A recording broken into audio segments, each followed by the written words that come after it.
guys, welcome back. So in this video, we're going to talk a little bit about modularizing, specifically three things. We're going to review what the main method does and how we're going to use it going forward. We're also going to review organizing our code into separate files. So that's going to be more important as your projects get bigger and bigger and you add in routing and database and so forth. In the next video, we'll also demo grouping related methods together into separate files or classes to better organize our code. Also later today, we'll be grouping related variables into separate files and classes to utilize them together as one data type, kind of a preview into object-oriented programming.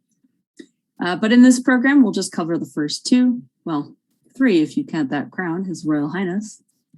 So as I've said before, in Java, the code inside each file actually starts and ends with the definition of one class, or simply put, every file is a class.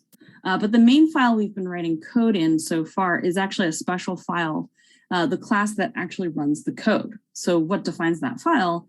It's the main method. Do you know that king with the really long name? Felipe Juan Pablo Alfonso de todos los santos de Bourbon y Grecia. Okay, well, we have one of those ourselves. It's public static void main string args. Now, beside this super long method signature, this is actually the only file that gets to run directly. Whatever file has this main method in it. And it's how everything gets executed, starting with this file. And as your projects grow, as the kingdom grows, as it were, we'll need to delegate some things. So the king will call on its henchmen, or rather the main method will run code in other files by making instances of those files classes in order to use the methods and manage data from different parts of the application. So whenever you run your code, you only run this one single file. You can kind of think of it as the launch pad for your application. If you try to run any other file directly, you cannot.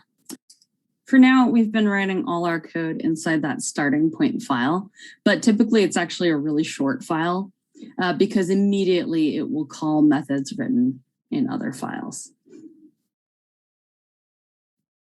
All right, so in the next video, we'll get into what that looks like in code.